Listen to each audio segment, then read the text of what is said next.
Antes de iniciarmos a nossa reflexão na Palavra de Deus, primeiramente quero agradecer a todos os que têm nos seguido, curtido as nossas mensagens e comentado. Espero que Deus continue nos abençoando mutuamente através da reflexão da sua palavra e que vocês possam rever, porque já são quase 300 que estão aí no nosso canal, tanto no Instagram como no YouTube.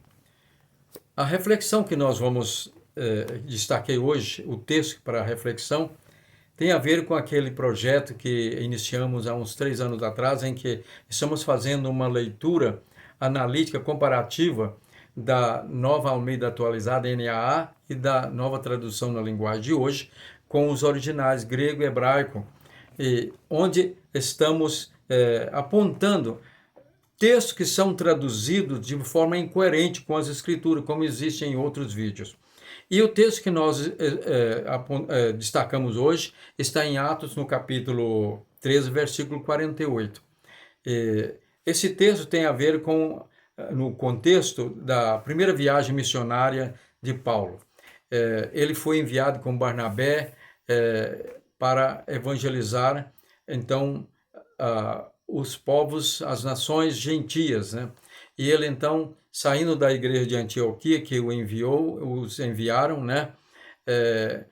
Ele chegou na ilha de Chipre e depois entrou na Ásia Menor e no distrito da Pisídia, ele chegou à cidade de Antioquia e ali houve uma aceitação muito grande da pregação do Evangelho e muitas pessoas creram em Jesus Cristo como Salvador, tanto judeus como gentios, né? E grande parte dos gentios tomaram de alegria porque havia um preconceito judaico dos fariseus contra eles, que eles não poderiam ser salvos a não ser se fosse circuncidado e guardasse a lei. E quando Paulo pregou que todos podem ser salvos pela fé, por meio da graça, crendo em Jesus Cristo, eles tomaram de grande alegria. E Paulo ali então citou um texto do Antigo Testamento falando sobre Cristo, onde diz o seguinte: eu te constituí para a luz dos gentios, a fim de que sejas para a salvação até os confins da terra.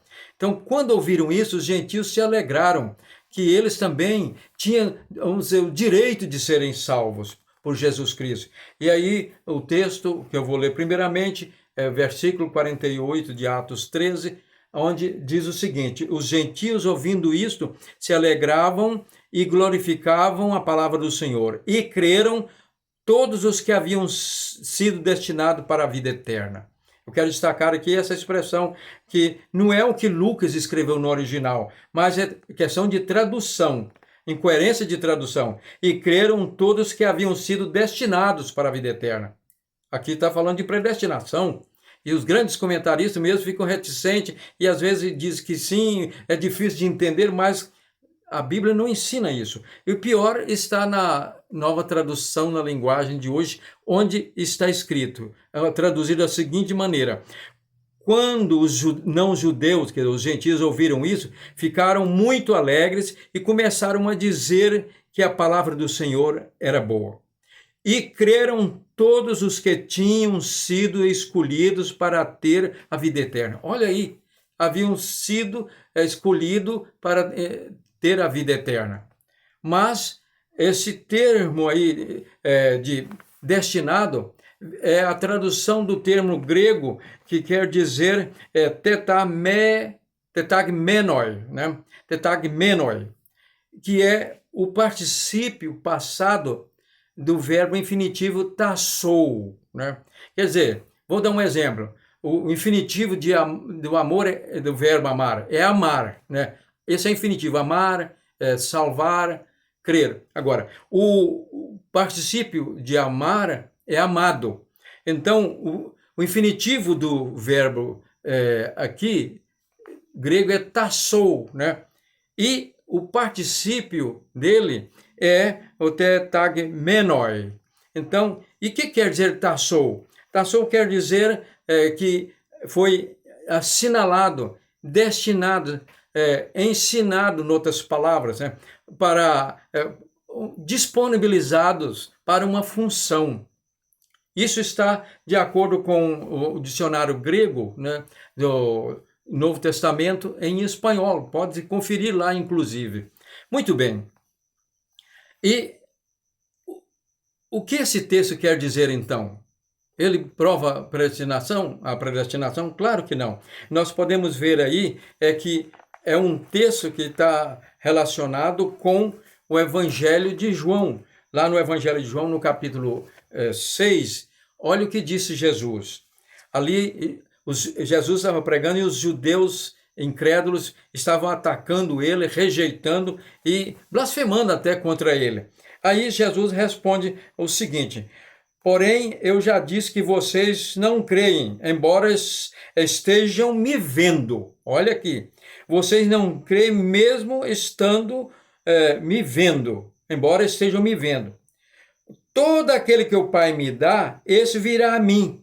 Ele disse, olha, para crer em mim, vir a mim, tem que ser enviado pelo Pai. E vocês não foram enviados. Mas então é predestinação? Não. Isso aqui é o versículo 36 e 37. Olha o que Jesus disse no versículo 40. De fato, a vontade de meu Pai é que todo aquele que vir, do verbo ver, que, vamos dizer assim, ver o Filho e nele crer, tenha a vida eterna. Os judeus viram, mas não creram, porque não foram enviados pelo Pai. Mas de que maneira? Então Deus está predestinando, separando uns para a salvação, outros não. Não, veja o que Jesus explica, concluindo aqui no versículo 45 do capítulo 6. Está escrito nos profetas, ele cita o Antigo Testamento. Portanto, todo aquele que ouviu e aprendeu do Pai, quer dizer, aprendeu do meu Pai, de Deus, todo aquele